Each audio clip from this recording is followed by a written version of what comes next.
Welcome, brave souls, to the chilling depths of horror and detail, the realm where the shadows whisper ancient secrets and nightmares come to life.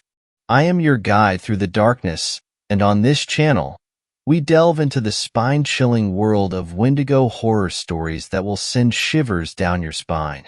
First story. The deer caught on my game camera is not right. I'm an avid hunter and tracker. I love to get outdoors and explore, shed hunt for antlers, or just hike around to view wildlife. I live in the Rocky Mountains in southwest Montana, so the forests are endless and the wildlife are abundant. Recently, I've purchased 5 new game cameras to scope out around my property. These cameras catch anything and are superior to other brands out. I own around 20 acres of forest land with a nice little creek running through it. I put them all the way around the property to see anything and everything. Within a week, I checked them. To my surprise, I had photos of a wide variety of wildlife on there, from porcupines to coyotes to deer and even a cougar passing through. I never would have imagined I had so much going on throughout the property. The next week was strange, as my cameras had taken hundreds of photos, but nothing was on them. As I kept browsing through the photos, something unnatural caught my eye. Far off in the distance in the last few photos, I could see what looked like a deer, but it was not just any normal deer. The frickin' thing was standing upright on its 2 hind legs.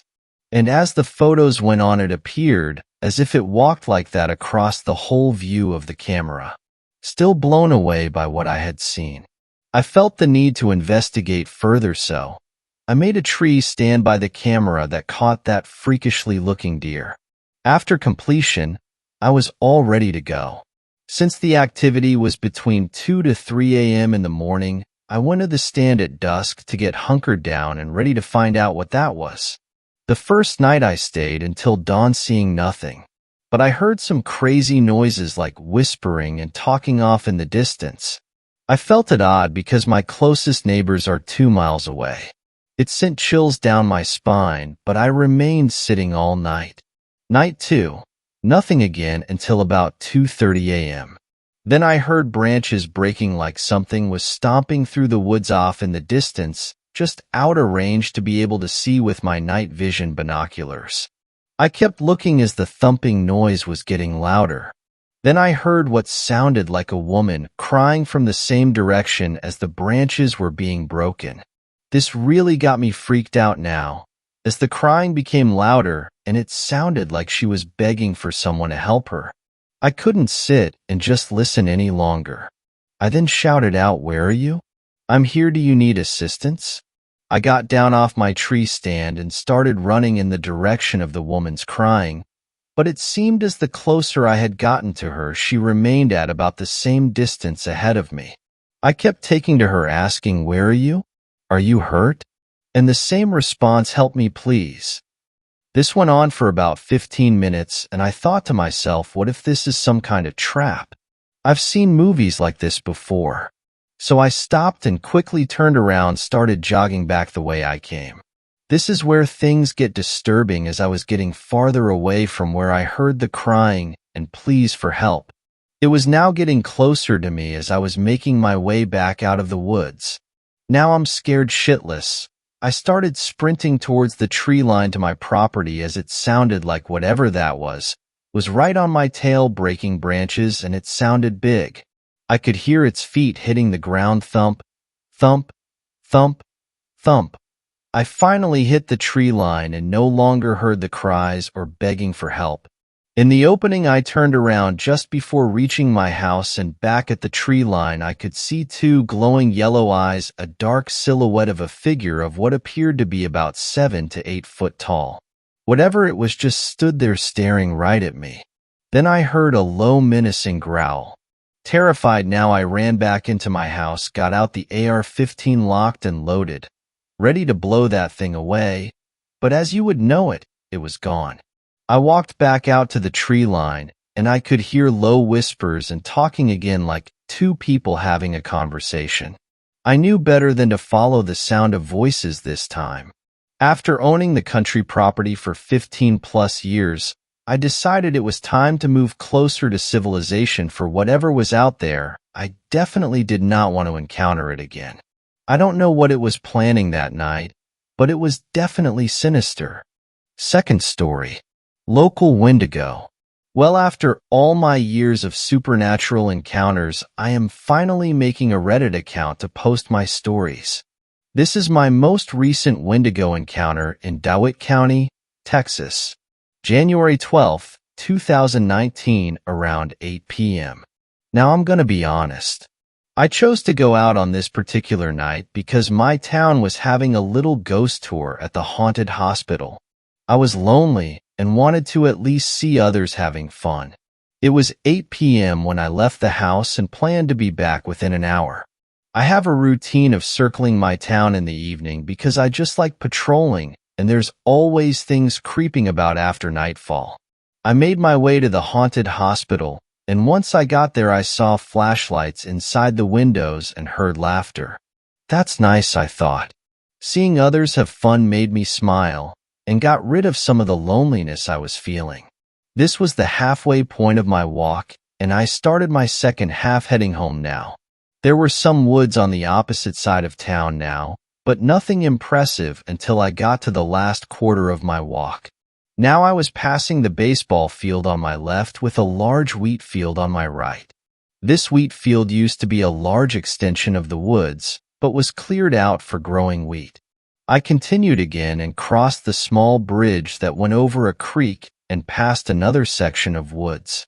I was now headed towards an old metal building that has recently been turned into a place for making gates and fences. It was about 9 p.m. now. This building had two small white houses beside it and a stretch of dirt road wrapping around the backside of it before returning to normal asphalt road. Now at night this place seems pretty scary, but this was one of my favorite places to hang out at night and is a normal path I take my walks through. As I was coming up to the dirt road, I saw a very tall 8 to 10 foot pale figure with lanky arms almost dragging the ground. About 40 feet ahead of me briskly walk from the white houses to the woods. I stopped walking. What was that, I thought. Its size confused me so much that I had forgotten my previous encounters with a smaller version of it. After a few minutes of standing there, I convinced myself to continue walking forward.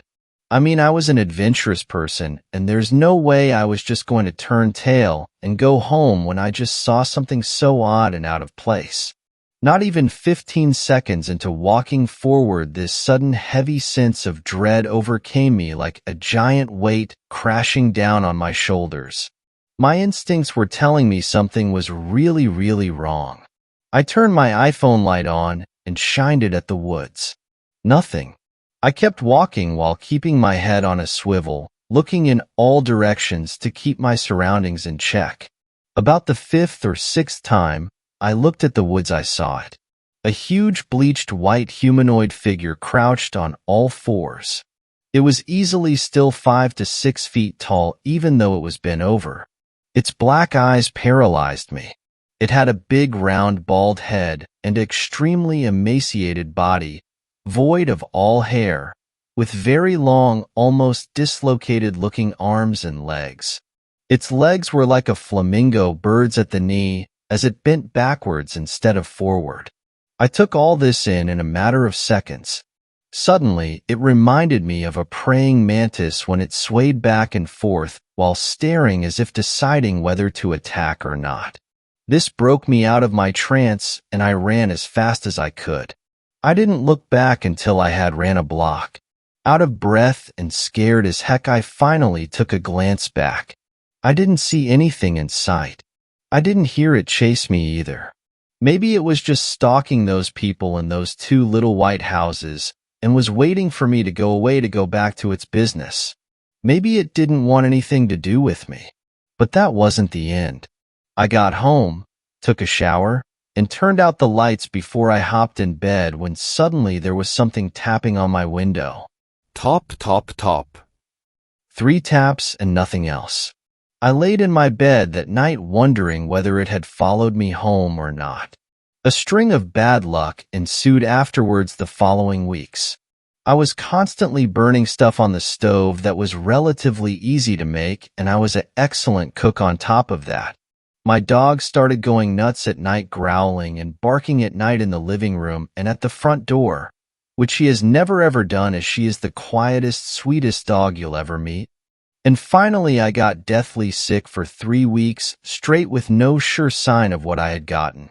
103 fever, vomiting with blood, diarrhea with blood, sneezing, coughing, sore throat, migraines, nerve spasms, stuffy and dry nose. It changed constantly. Severe stomach aches, aching all over, really especially in my bones. Other lesser entities taking advantage of my state, trying to latch onto me, and slight insomnia. I've had smaller strings of bad luck before. After hearing its mimicry trying to lure me into the forest, or seeing it one other time, but I didn't see any details, but nothing ever this extreme. I don't go into the woods alone anymore. Sorry it's been so long, guys. After talking to people who know about and study this type of thing, we've come to the solution. It may have been a forest giant, a subcategory of fairy or fae. They have many names, and they are not what you expect. I also came to the conclusion there may have been a small one living my house for years. It has been gone for a good while now, though. Third story. They were never really deer. I can still remember what life used to be like. It's crazy to make a statement like about something that just transpired a little under a year ago, as though it happened in a bygone era of the past. The reality, though, is that nothing is the same. Nothing. The story that's been passed along through those of us that remain is that it all started in the state of Georgia last fall. It seems that a young man in his 20s was deer hunting on his family farm when he witnessed a large antlered buck stand and walk on 2 legs for just a few moments, as though he was humanoid, before resetting back to 4 legs and carrying on with chasing does.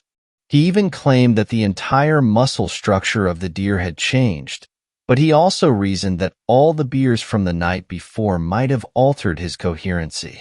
Nonetheless, that didn't stop him from pulling the trigger on his grandpa's old .264 Win Mag and dropping the animal in its tracks from 150 yards away. Everything appeared to be business as usual for the young hunter as he proceeded to load the buck into his Chevy pickup and haul it back to the family barn to hang for a few days to allow the meat to age and tenderize.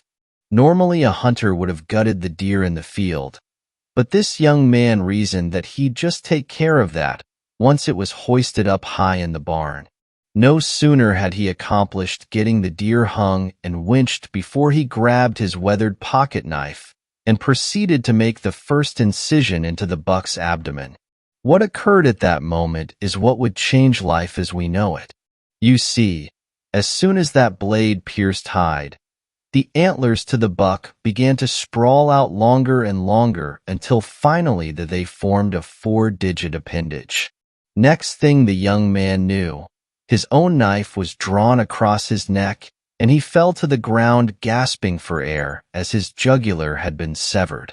The father of this young man rounded the corner just in time to see the being standing on 2 legs over his struggling son.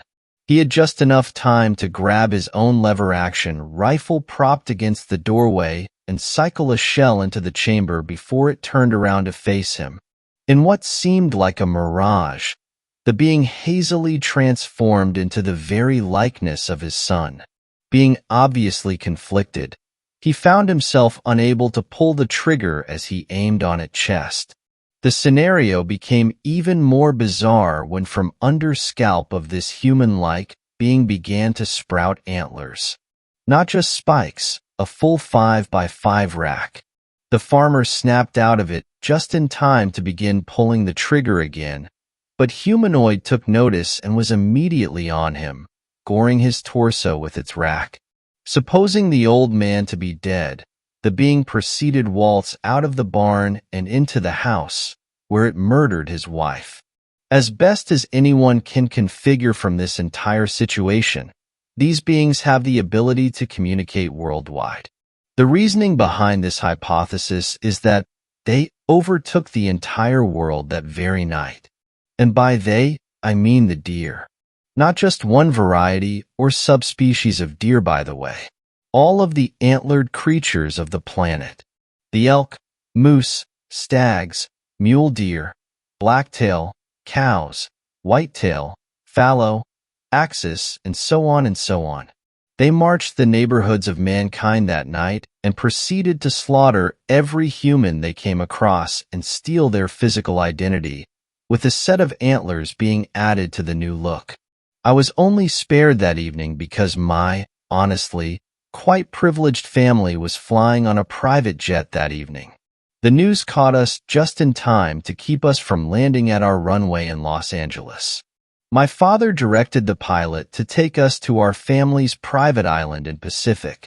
My dad's theory was that, given the lack of wildlife on the island, we'd be safe. His theory proved wrong. As we sat in the great room with my grandfathers and great-grandfather's trophy game heads on the wall and watched the live stream of the news, I heard a ripping sound. Before I had time to react, a seemingly malleable appendage burst through my father's chest and then withdrew as it took on the outline of my father and, you guessed it, sprouted antlers. It was then that I noticed the game heads were all missing their antlers. The antlers were a living entity for all of these years and had escaped the mounts. I won't bore you with the entirety of my trauma and survival of that evening. I'll simply tell you that I was the only member of 7-person household, plus our pilot, that escaped to the yacht that night traversed into the wide open ocean. I eventually dared to anchor towards land 6 days later to retrieve supplies.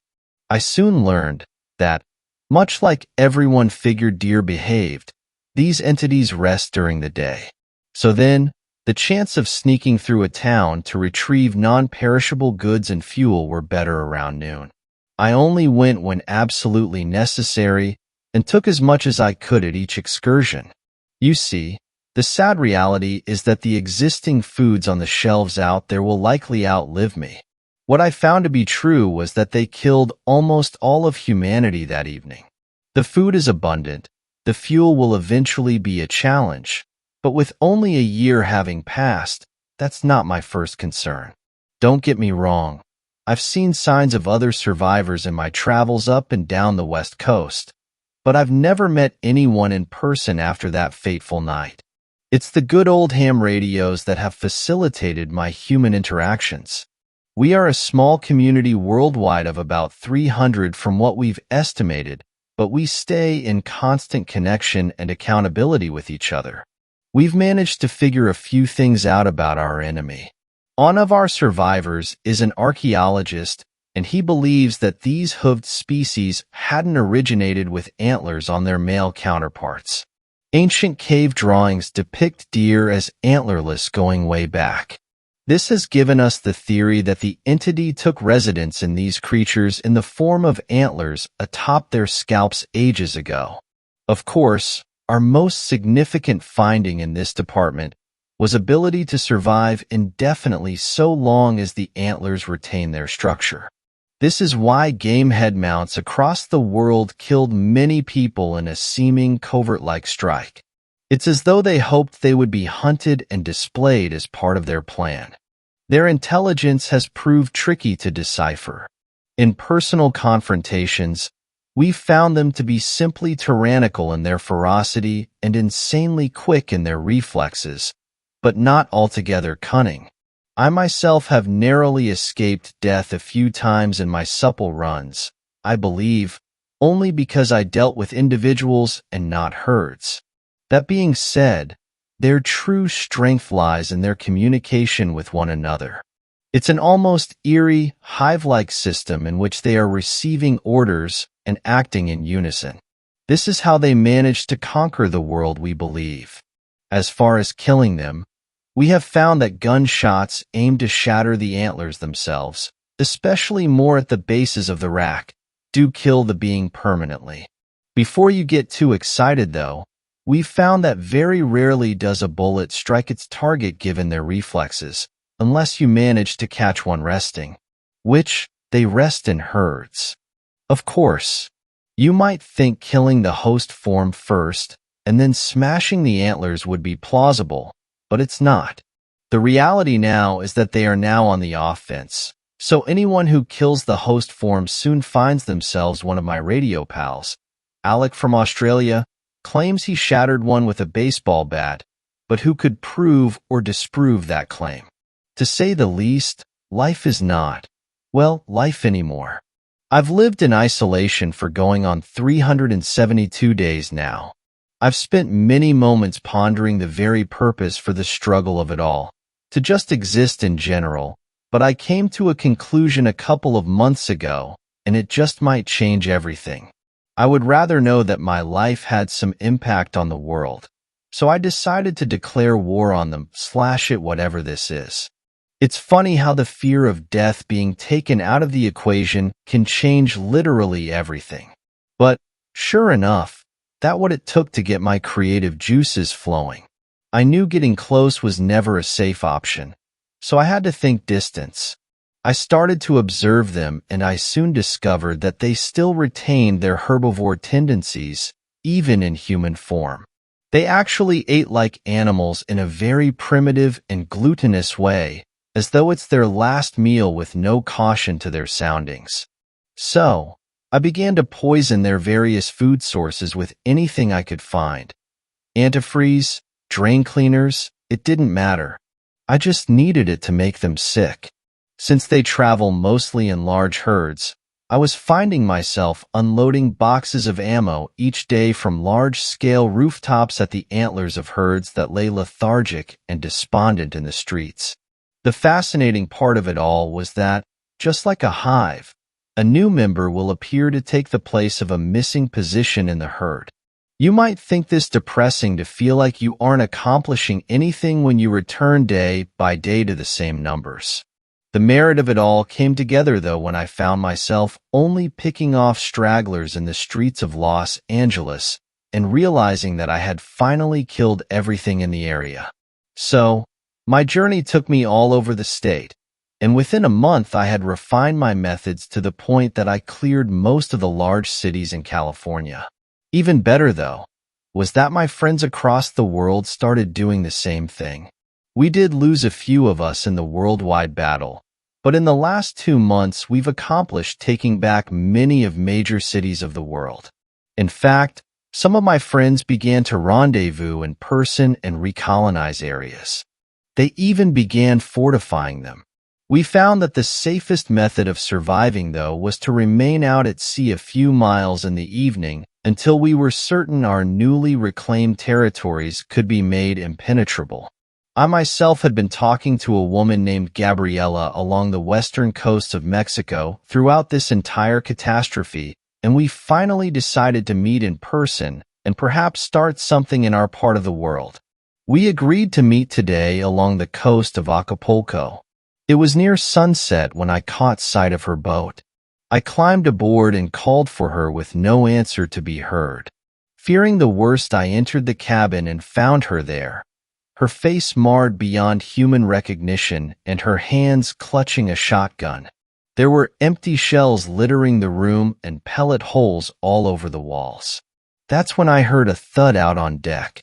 As I peeked through the windows, my heart fell to my stomach. It was a whole flock of seagulls with antlers. I've barricaded and boarded up the cabin as best as I can, but I know my chances are not great at surviving this. I warned the others over the radio and told them that I thought underground might be the next best hope of saving our race. I had plans to attempt steering this rig towards shore and making a run for cover on land, but the splashes and bumps I felt earlier removed my ambition as I felt the boat begin to sink. You see, I just pried a board open and peeked over the balcony into the waters. As I write this, my boat is being bombarded on all sides by a school of dolphins, and they all have antlers. Fourth story, Wendigo encounter. I've been debating on sharing this story with anyone outside of my small circle of people that were there. but I want to share my experience in hopes that it saves someone's life, or to give understanding of what someone else has experienced. Late fall 2010. In northern Canada, I went deep into the wilderness with my father and my eldest brother to hunt for moose. We left in the early morning, just before sunrise, trying to cover as much distance as possible before nightfall. We traveled winding rivers and had to repeatedly portage over rapids all day. We decided to set up camp just over halfway to our destination. My father figured that we'd make the rest of the journey tomorrow. Well, when everyone bedded down for the night, I decided to go grab some firewood and relieve myself down by the bank of the river, just out of reach of the light from the campfire. Out from the tree line, about 15 yards away, I could hear rustling in the bushes. I watched the area where I heard the noise and focused on that spot. I felt kind of funny, dizzy/lightheaded, and I could smell this putrid stink, like old milk or rotten food. Then I saw the trees start to morph and move ever so slightly and began to take the shape of a head and slight facial features. My eyes began to adjust to the darkness and along the tree line. I could hear this voice coming from there. I recognized it. The voice sounded like one of my relatives who had recently passed. The face took shape of my relative. "Hello," they said. "I've missed you. Come see me." I smiled and stepped forward a bit, but stopped to analyze the situation. My relative's face stopped smiling and became emotionless. The skin began to turn pale and peel away. Chunks of flesh from their cheeks began to fall away, and I felt shock and fear overwhelm my body. I couldn't make sense of it at all, so I started to back away and make my way to camp. I didn't realize at the time that I had been walking towards the voice and I was further away from the firelight.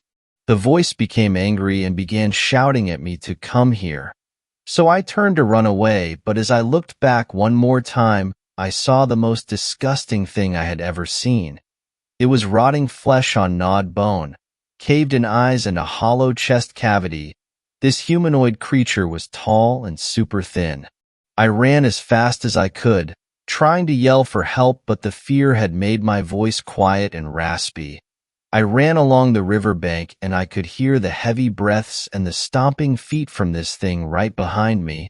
I made it onto the top of the riverbank, but it grabbed a hold of my leg as I jumped up. I gripped and tore the grass trying to lift myself and yelled as loud as I could. Then finally my voice came back and I yelled that, "Someone has my leg." My brother woke up and ran over to where I was. Then he pulled me up and took me over to the fire. I was terrified, trying to explain what I saw and that it looked like my relative but not. I was trying to convince them that I wasn't seeing things, but my brother nodded his head and said, "I saw it too. I know." That solidified it. He acknowledged that it was real. We stayed up all night after that, rifles loaded and close by. We packed up when the sun was coming up and went back home. We haven't shared that story with anyone out of fear of being labeled as crazy or liars. I've had nightmares and couldn't sleep for months afterwards. I would see things/dark figures looking into my window or hear whispers when I was walking home at night. Eventually, I was seeing this dark figure daily. I went to medicine men/shaman for help, but I've learned that the ceremonies only relieves it temporarily. Friends have given me everything from protection pouches to certain crystals. I found out that there's a strong possibility that I encountered a Wendigo. I learned that if you encounter one and survive, it attaches itself to you like a parasite. I learned that it could only do this if it touches you, which it did. Ever since that night, I've been on edge when I enter any forest or wooded area, which sucks because I loved being outdoors/hunting and in nature. Now I always feel like I need to keep my back against something when I'm out in the wild. Anyways, make your own conclusions about this. I've paid a price for being an ignorant child to the stories of old. They are real. I can attest to that. Fifth story. I don't like deer. This is my first time really talking about this, so please excuse any weird phrasing or spelling errors.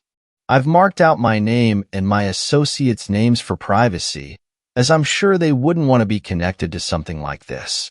I used to work in a coffee shop. It was a run-down joint nestled on the line between Florida and Alabama. It's situated right beside the highway and blocked off by lanky pines. The owners, I won't say their names due to privacy reason, erected it after they got married 15 years ago but grew too old to take care of it. They ended up giving it to their snobba millennial son-in-law, who flunked out of business school 4 years ago. He took all the walls down and got rid of the stained brown carpets and yellow walls. Made all 4 walls completely glass and the floors white shiplap. It looks good, better than it used to be, but completely wasted when you remember that it's a shitty coffee joint with 3 employees in the middle of nowhere across from an Exxon gas station. The manager, the snobby son-in-law, we'll call him Robert, rarely came around after he realized how slow business really was. It was kinda sad, actually. He poured all of his effort into it, only to turn 25 or so customers a day. Now Robert only comes in to deliver my check, or take a dozen pastries to the sheriff's office a few miles down the way. If it sounds bad, it's because it is. I work with 2 other people, but they can't afford to put us all on one shift like they did before. So now I work the night shift, coming in around 3 p.m. and leaving at 9 or so. We close for an hour in between each shift so that we can brew more coffee and bake pastries. My coworker, Molly, a fake name for said purposes, would almost always come in late for the graveyard shift at basically 11 p.m. But it didn't matter. Robert could care less as long as he didn't have to be there. Molly was really sweet, just not very bright and obviously couldn't read a clock. So today, I got in around 3:15 and entertained a few guests who came in for black coffee before a football game. That brought in a bit of a rush, since football was the only notable thing this shitty town does on weekdays. I had a few families come in for hot chocolate and warm vanilla lattes. Those were fun to make since I have all the time in the world to practice my latte art.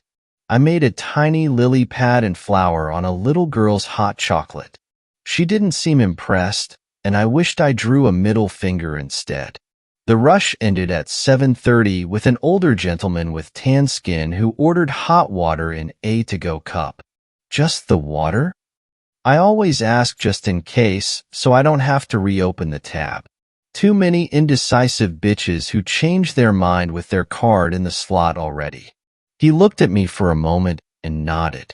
Yeah, that's it for me. Do you need anything? I stopped for a second and met his eyes. They were dark and round, big dark bags under the eyelashes. He had wrinkles around his eyes and brows, heavy beard under his lips. I felt my face grow hot. No, sir, I'm good. Thank you, though. I tried to avert my eyes to his check, which I then realized was free since he only ordered water. You're all set. Stay warm out there. I smiled politely and turned back towards my barista bar, cleaning off my stir spoon with a rag. After a few seconds of silence, I turned, and he was still standing watching me clean. Is there anything else I can get you? My stomach might turning. I hate this. Being here in the middle of nowhere by myself. No one around if someone like this strolled in. I glanced up at the Exxon across the road. The lights were beginning to switch off with the sunset. The clerk must be closing up. I had a can of wasp spray under the register and I eyed it quickly. He shimmied from shoe to shoe, big eyes looking into my soul. What time do you get off tonight? He talked like he knew me personally, like we were supposed to catch a movie afterwards. I flinched, not wanting to tell him the truth. I work a double tonight, so I get off at 2 a.m. Late hours. I nodded respectfully and tried to leave the situation by heading towards the back. Why'd you guys put all this glass in here? He called after me as I entered the back kitchen. I pulled my phone out and set it up to call 911 if need be. I set my phone on the counter and faced him, finger hovering over the green call button. You could never be too safe. More natural light. Thought it would bring more people in. I invented. He smiled a bit back at me, looking around the empty restaurant. Did it? I laughed humorlessly and shook my head. He finally nodded and started towards the glass door in the front. He took a glance up and down the door and then slid outside with a wave. I breathed out the air I had been holding in for his stay. I cleared the numbers off my phone and brought it over with me to the coffee bar. Robert said when I was hired they had a zero-tolerance policy on phone usage while on the clock. But Robert plays bit life in the corner when it's slow, so I stopped caring real fast. I scrolled through Facebook aimlessly and ended up watching a few videos on YouTube. The time ticked on with no one passing through. I thought I saw a car passing by, but it was the Exxon employee going home. I waved widely goodnight, knowing he would see me through the glass. He offered a half wave back and turned down the road into the darkness. Something stirred behind him in the trees. My eyes darted up the pine tree behind his car, and I noticed it swaying slightly. Then it stopped. I felt a cold chill race up my back. When I say we are in the middle of nowhere, it's not an exaggeration. The gas station and I were directly across from each other on the county road. On all sides of us were thick woods until about 10 miles when you finally hit a Dollar General. Then another 15 or so, and the only school in the county. I live about 40 minutes away, so the drive isn't too bad out here. It's just so isolating, especially when the gas station guy leaves. If there were bears around here, they would be around here, for sure.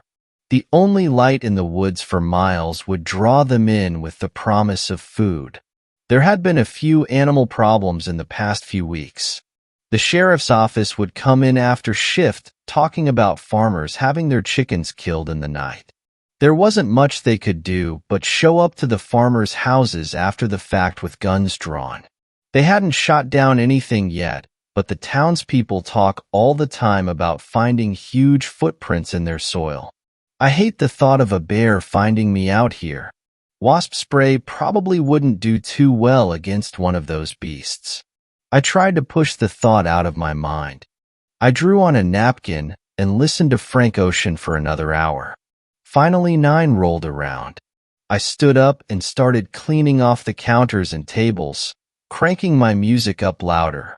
It was finally time to close everything down.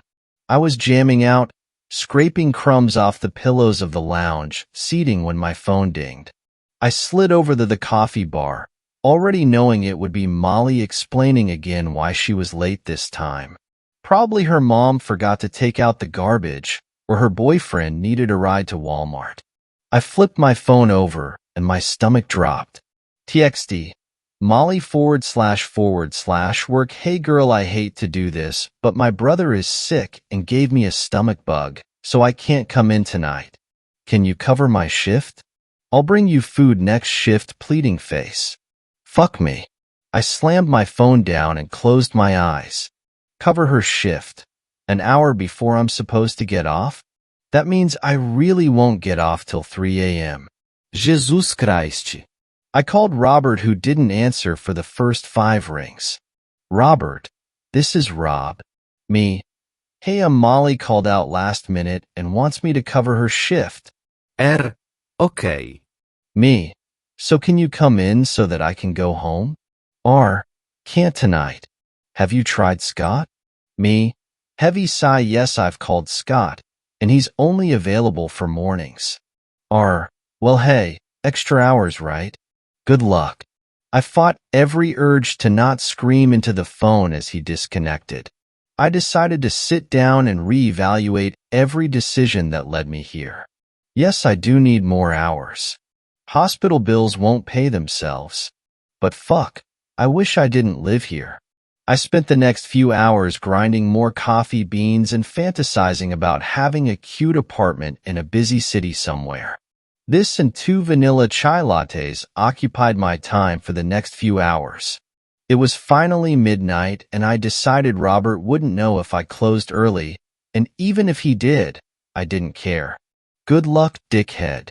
I began switching the lights off and packing away the stale pastries in the glass cabinet below the coffee bar. Finally, I headed towards the glass doors. The locks were these long metal bars that go into a hole in the wood floors, meaning the lock mechanism was all the way at the bottom of the glass doors. I slid the glass door completely shut and kneeled down. This one was such a pain in the ass, but it's the only way to keep glass doors locked without looking trashy, as Robert says. Like the neon blue coffee sign by the highway wasn't trashy. I sat on my knees and fiddled with the lock, hovering it over the hole a few times to line it up properly.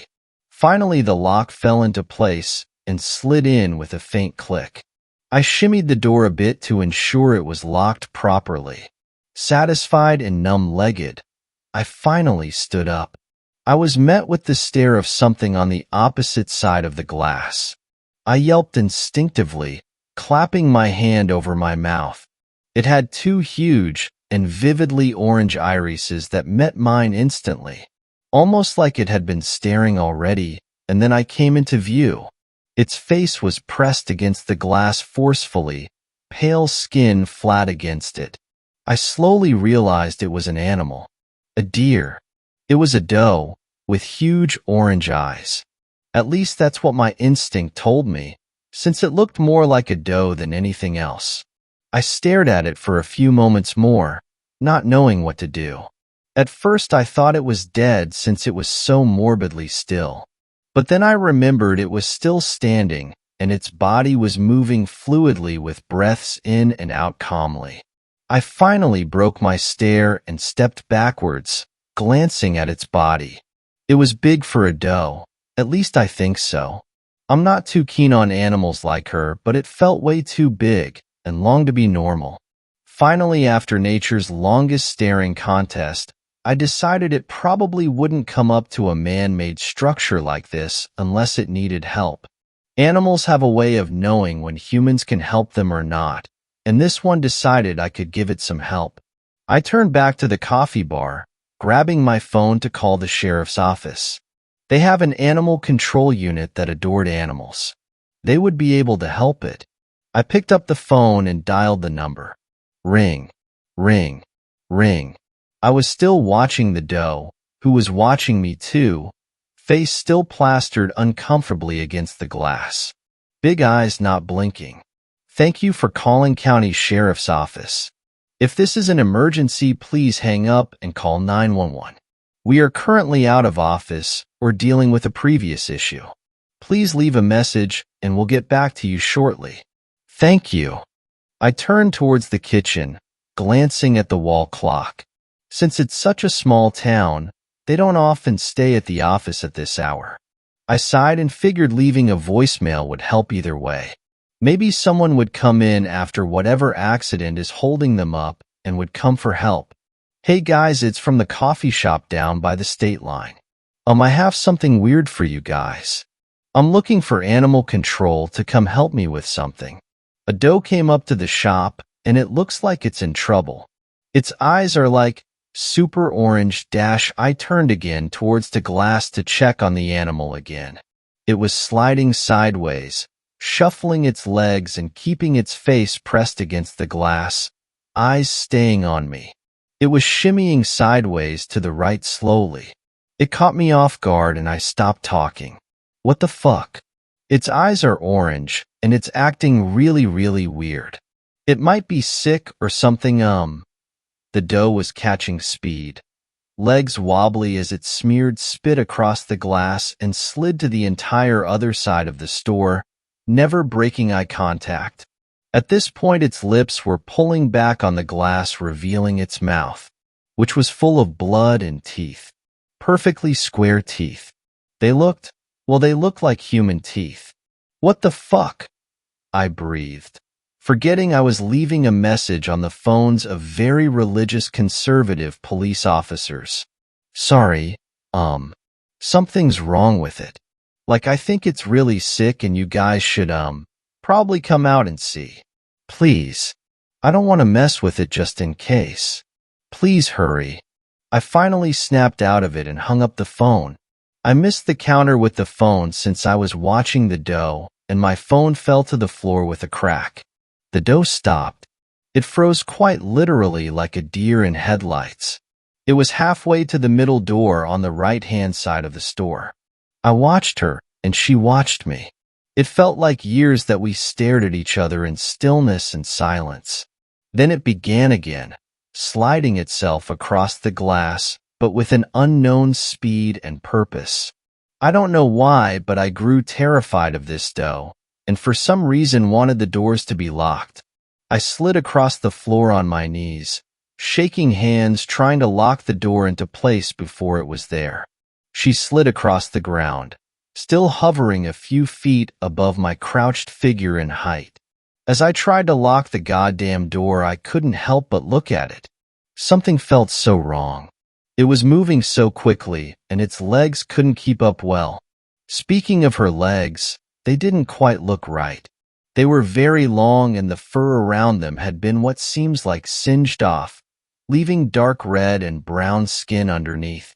I was about to lock the door with her about 6 feet away when I finally realized why its legs looked so unusual.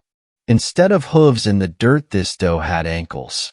Joints that connected its skinny legs to 2 flat, pale feet. Feet? What the fuck? I finally yelled out, my skin going freezing. My surprise was short-lived, and I didn't have time to think.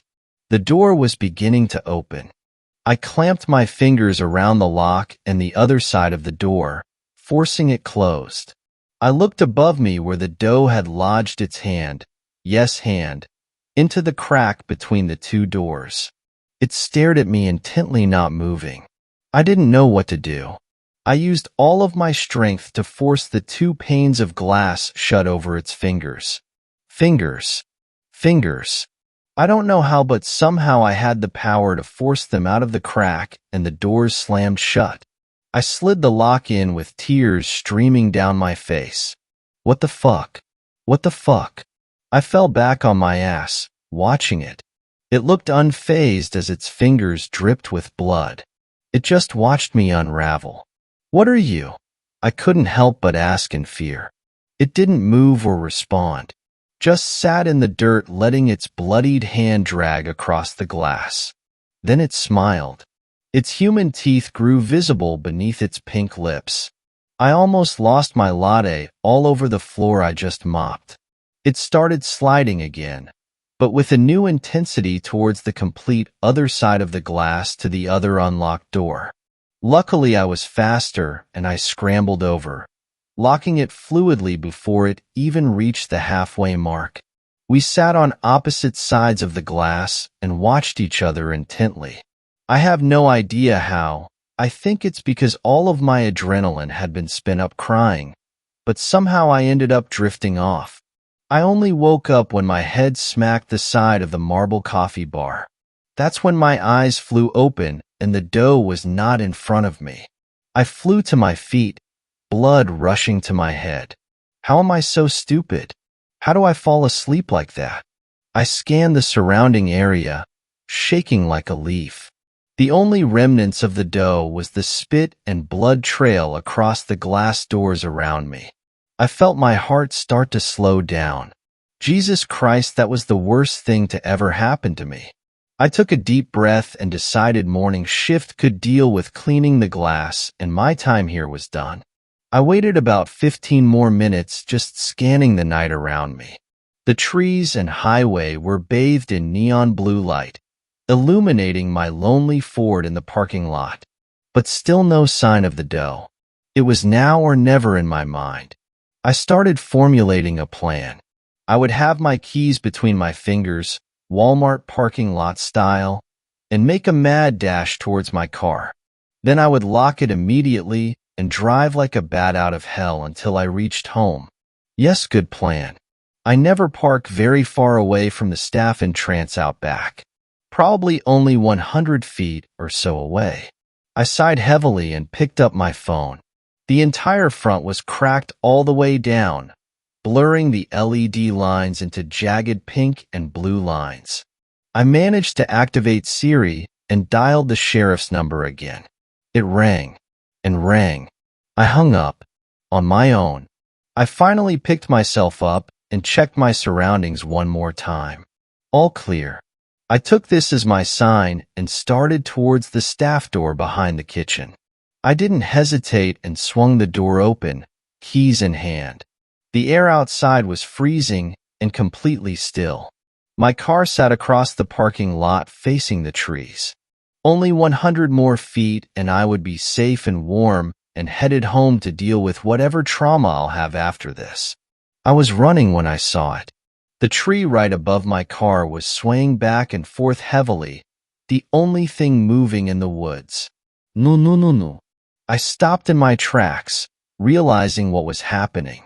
Finally, the familiar bloody fingers began shimmying down the tree, leading itself downwards toward the ground. I saw the top of its head finally, illuminated with blue light.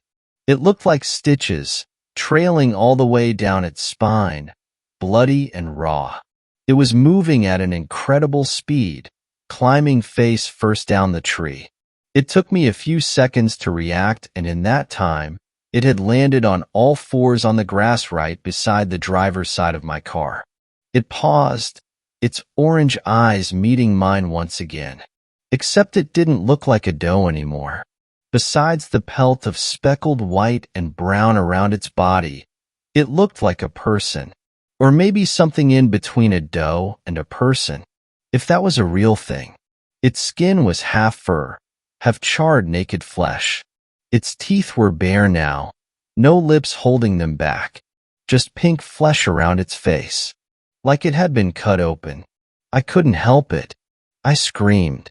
It came out of me before I knew it was there, and I started running. Back to the store. I could hear its heavy footfalls behind me, extremely fluid and only a few inches away from my heels.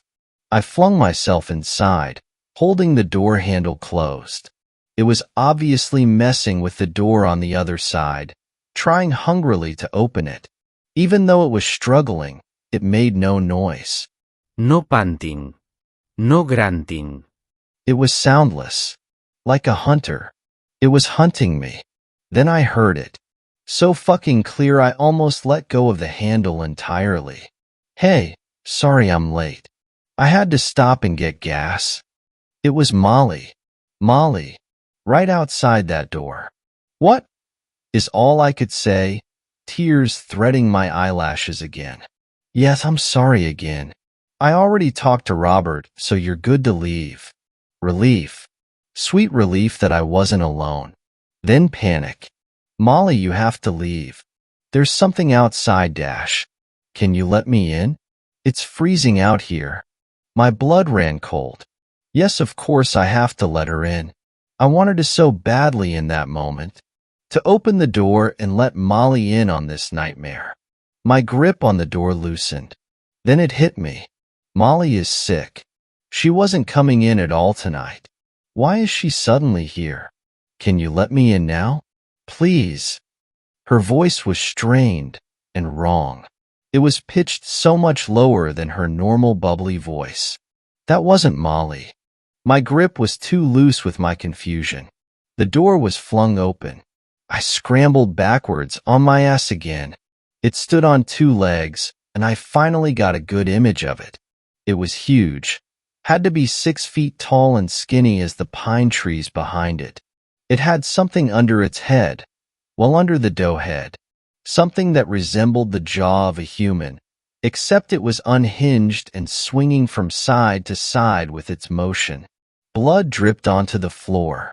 Its body was wiry, and I could see all the organs behind the papery skin. And that's all I saw before my fear made me uncap the wasp spray behind me and shoot that shit right in its face. It stumbled backwards for a second, and I took that chance to get off my ass and run like no one's business. I leaped over the coffee bar and started unlocking the glass door. It started sliding across the slick floor with inhuman speed, and the lock was not unlocking. Fuwakuk. I screamed, trembling so hard the lock slipped out of my fingers. Somehow, and God, don't ask because I have no clue, I managed to slip it upwards and the glass slid to the side. I got on my feet and yanked the door shut behind me. I didn't turn but felt the glass shatter to pieces only a few feet from my back. Shards of sharp glass embedded themselves into the back of my flannel as I propelled myself forward towards the Exxon. They have an outdoor bathroom that was always unlocked that I used every now and then, and I've never wanted to be in that tiny, smelly bathroom more in my entire life. Before my feet hit the asphalt of the road, I felt it. Hands on my back, on my collar, strong, forceful hands on my shirt, yanking me backwards. No, I cried, snatching my arms forward, desperately raking my feet towards the highway. I felt my limbs crying out in pain as its nails dug into my flesh. No, I thought it came from my own mouth, and then realized I hadn't opened it again. It wasn't me. This thing has said it, and it sounded just like me. It was copying me. This is what broke me, and I finally launched myself over the threshold into the road.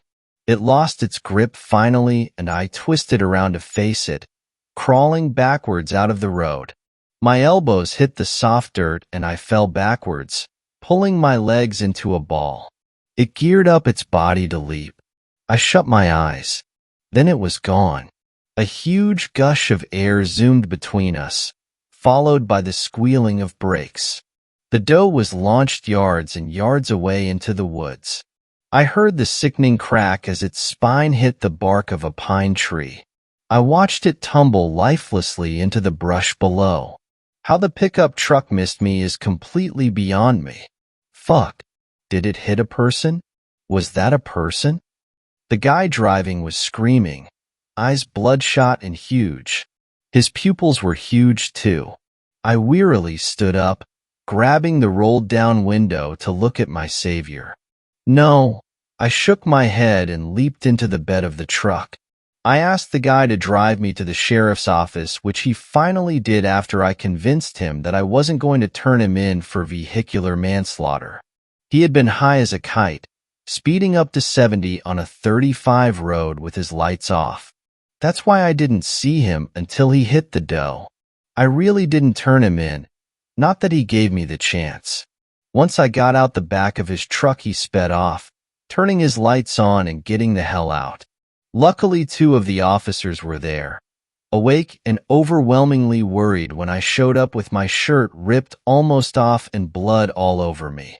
They went over with their full unit and animal control, but I didn't go with them. Apparently, they followed the blood trails from the shop into the woods, and then it stopped completely. Out of nowhere, right at the woods line. They saw where my shirt ripped by the highway and collected it for me. They ran samples on the blood found. It didn't match anyone. They had to close down the coffee shop since I told Molly what happened, and we both quit. Scott and Robert were the only ones working, but it didn't take long before the horror story reached Scott, who then quit mid-shift. The town talked for sure. People came to my house asking about it. The police chalked it up to being a bear or a wolf, or some large animal that had rabies and was chasing me around. This was the story they went with, writing it in the papers, telling my family. I told them what I saw, and they decided that I was too terrified and traumatized to be seeing things correctly. Though there was a glint in the sheriff's eye when I told them what it looked like. Something inside of him believed me. I moved to Seattle a week later, taking out a loan and renting a studio right in the heart of the city, surrounded by people. I don't work anything but day shifts anymore, and I haven't had a chai latte since. I keep the blood-stained scrap of my flannel in my wallet as a constant reminder that somehow I'm fucking alive. I've told no one except my girlfriend who moved with me, and now you guys. We keep the lights on in the apartment constantly, even when we sleep. And I haven't passed a bottle of wasp spray without having a panic attack since. Truly, I don't know what happened, or what that doe really was. I don't understand anything that happened, except that now I have crippling anxiety when nighttime rolls around and that I nearly piss myself every time I see a deer of any sort. My girlfriend found a therapist for me and I go every now and then, but I don't really talk about what happened, just how alone I feel since it happened, that no one can relate to me, and no one else would ever believe me. Every now and then I get a call from the sheriff who is genuinely concerned with my well-being after seeing me in that state that night. The most recent time he called I didn't pick up, as I finally fell asleep that night, which was incredibly rare for me to fall asleep without sleeping pills. I woke up the next morning and groggily checked my phone. He called once, but missed. He left a message though. "Hey, it's me again. Just wanted to check up on you. I haven't seen you in a while. I didn't realize you left so quickly. I didn't have time to say goodbye. You should come visit again soon. We miss you here. Take care." I listened to it probably 12 times. I played it for my girlfriend, and we both listened to it a few more times after, comparing it to the other messages he had left. But she confirmed exactly what I thought too. Something was off about this one. It was lower pitched and strained. Not quite his voice,